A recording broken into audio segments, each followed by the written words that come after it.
Hey everyone, and thanks for joining us for our daily semifinal recap show. I'm your host, Lauren Kalil. If you like listening to us chat about CrossFit news and everything that's going on in the sport, make sure to like and subscribe to our channel. Two events for the individuals, two events for the teams.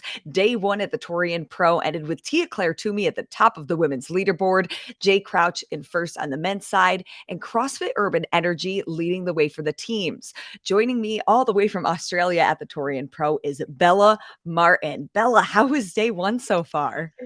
It's been amazing. It's everything as an American CrossFit fan that I could ever hope for. It's been so fun just be the lone Texan, lone American out on the stage. I've said y'all, I've said mate, I've said it all. So it's been a blast.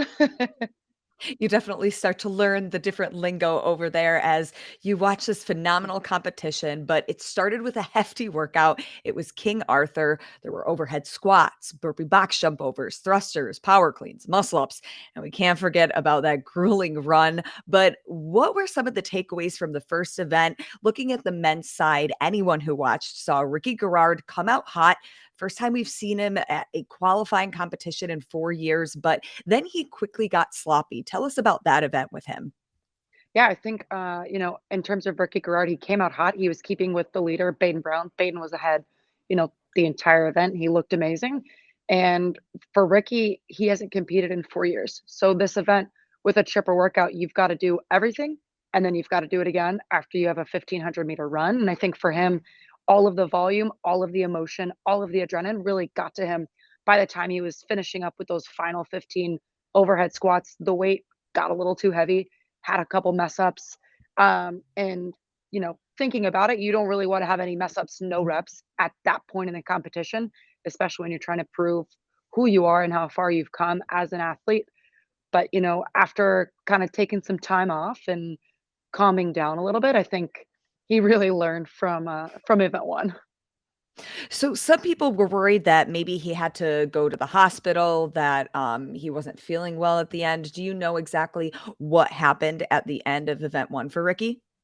Yeah, I'm pretty sure. So he, I guess, didn't eat a ton today. The nerves, Mm. once again, if you haven't competed in 4 years, it'll definitely get to you. So by the end of the event, he was feeling shaky, feeling off. He collapsed a little bit at the end, at the finish line. You can see if you watch the recap of the event, he was brought back to medical, brought back to life of sorts, and he's feeling just fine. I think the emotion really got to him, the pressure that he's putting on himself, the pressure that he feels to compete at home. It'll get to you. And if you're not prepared and you're not trained and you've taken some time off, shit happens. Yeah, just had to get his competition legs back because he was there for event two. But before we Yeah. move to event two, let's look at the women's side. There was a bit of a race between Tia-Clair Toomey and Cara Saunders. Tell me how that went down.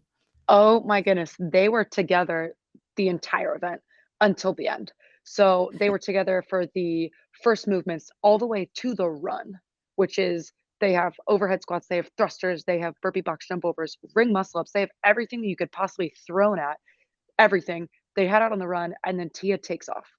The entire arena just erupted when we saw that Tia kind of rounded the corner first and no one was behind her. So she comes in, she is cranking out ring muscle ups as if she hadn't just done all of the barbell work and rings before. And I want to say she was nearly finished with those ring muscle ups, if not already moved on to the power cleans when Cara finally came back in the door. And so, everyone is excited to see Cara compete, but they're just as excited, if not more so, to see Tia come back and show everybody what she has. Yeah, and that's really the interesting thing about Tia is she learns to assert her dominance pretty early into the competition, especially when we move into event two, staying on the women's side.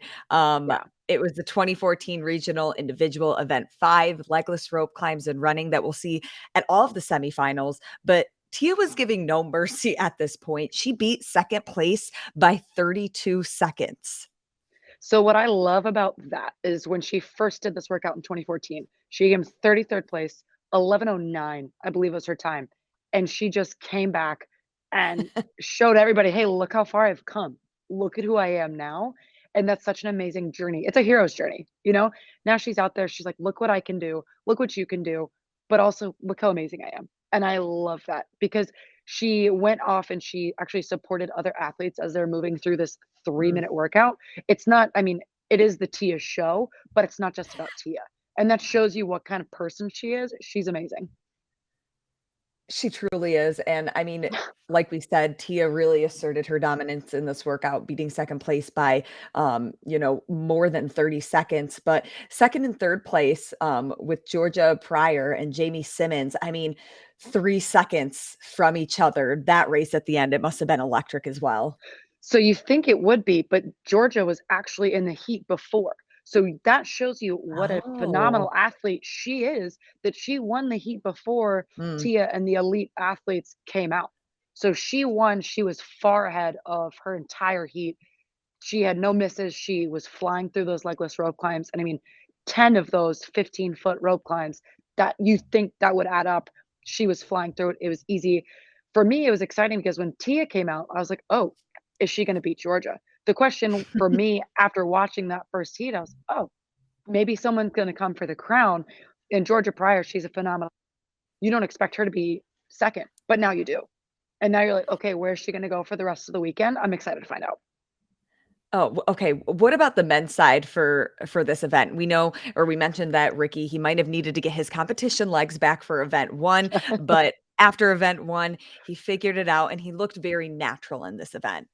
Yeah, he looked natural. I would say for him, like, I would say vengeance was the name of the game. He's like, "Okay, I'm gonna come back from my 6th place in event number 1. I'm gonna stay calm. I know that I can do these rope climbs. I know that I can run and I can be totally fine." And that's exactly what he did. He was, well enough ahead of the other athletes in the field, but there wasn't a point where he looked like he was fading like he did in event 1. He had this game face on and you're like, "Okay, he is ready." And he was. Any other big key takeaways that anybody who missed all the action, maybe they live in North America, they were sleeping, that you absolutely need to know before we head into day 2 of competition? I have to tell you, on the men's side, Baden Brown is the athlete to watch. His Wow. name is tossed around a little bit. He won event number 1. He didn't win event number 2, but I have a feeling that this athlete is going to be in the top 3 throughout the rest of the weekend. He is the person to watch after seeing event 1. I'm excited to see what he does. With only 3 qualifying spots from the Torian Pro, that is what he's gonna need to punch his ticket to the games. Absolutely. And it breaks my heart that it's only 3 for the men and the women, Mhm. but the 3 men and women that make it from the Torian Pro deserve it. Absolutely. Bella Martin, thank you so much for sitting down with us to Thank recap you. day 1 at the Torian Pro. You're gonna be here with us catching all the action all weekend, so, we'll see you tomorrow. Rest up and enjoy. I'll see you tomorrow. Have a good night.